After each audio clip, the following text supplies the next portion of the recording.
अस्सलाम वालेकुम। Chapter number 1 example number 3 है calculate the formula mass of potassium sulphate K2SO4।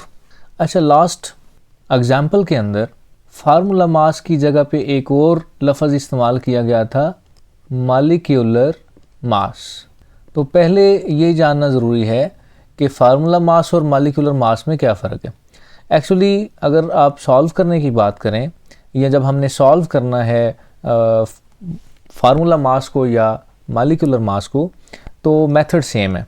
Formula mass असल में रिप्रेजेंट करता है ऐसे मॉलिक्यूल को जो आयोनिक कंपाउंड है, जबकि मॉलिक्यूलर मास जब हम कहते हैं तो मॉलिक्यूलर मास ऐसे सब्सटेंस का या ऐसे कंपाउंड का होता है जो आयोनिक नहीं बल्कि कोवेलेंट होता है।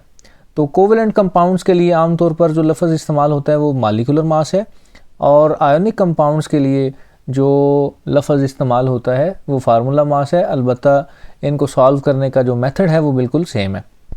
तो आइए सॉल्व करते हैं पोटाशियम सल्फ़ेट का फार्मूला मास। तो सबसे पहले हमें पोटाशियम सल्फ़ेट का फार्मूला देखना चाहिए कि इस फार्मूले के अंदर हमारे पास कौन कौन से एलिमेंट हैं। तो सबसे पहला एलिमेंट है पोटाशियम। तो पोटाशियम का एटॉमिक मास क्या होता है जी?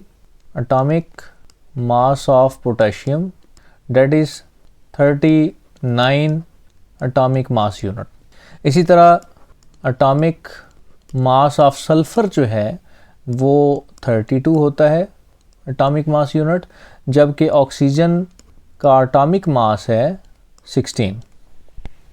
तो एटॉमिक मास हर एलिमेंट का हमें पता चल चुका है।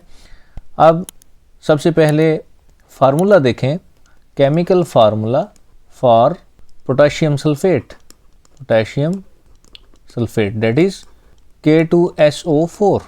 अब हम पोटाशियम सल्फ़ेट का मॉलिक्यूलर मास या फार्मूला मास फाइंड करना चाहते हैं, तो यहाँ पे हेडिंग दें formula mass of potassium sulphate that will be equal to 2 into brackets plus 1 into brackets plus 4 into brackets. यहाँ पे थोड़ा सा एक्सप्लेन कर दूँ, 2 पोटाशियम के एटम्स हैं यहाँ पे। पोटाशियम अगर आप गौर से देखें तो पोटाशियम के 2 एटम्स हैं, इसलिए यहाँ पे पहले 2 लिखा और यहाँ पर हम पोटाशियम का एटॉमिक मास लिखेंगे। सल्फ़र का यहाँ पे सिर्फ एक एटम है तो यहाँ पे 1 लिखा, और इस जगह पे हम सल्फ़र का एटॉमिक मास लिखेंगे। इसी तरह यहाँ पे ऑक्सीजन है, ऑक्सीजन के चूँकि 4 एटम्स हैं तो 4 लिखा, और इस जगह पे हम ऑक्सीजन का एटॉमिक मास लिखेंगे। तो पोटाशियम का एटॉमिक मास 39, इसी तरह सल्फ़र का एटॉमिक मास 32, और ऑक्सीजन का जो एटॉमिक मास है वो हमारे पास 16 होता है। इसको सॉल्व करें, 39 2s are 78 plus 32 1s are 32 plus 16 4s are 64। अब इनको ऐड करते हैं, 4 174। तो 174 atomic mass unit, 174 atomic mass unit जो है ये हमारे पास पोटाशियम सल्फ़ेट का फार्मूला मास या मॉलिक्यूलर मास आप दोनों कह सकते हैं, ये हमारे पास आ जाएगा। तो इंशाल्लाह नेक्स्ट वीडियो के अंदर हम एग्जाम्पल नंबर 4 के साथ हाज़िर होंगे। शुक्रिया।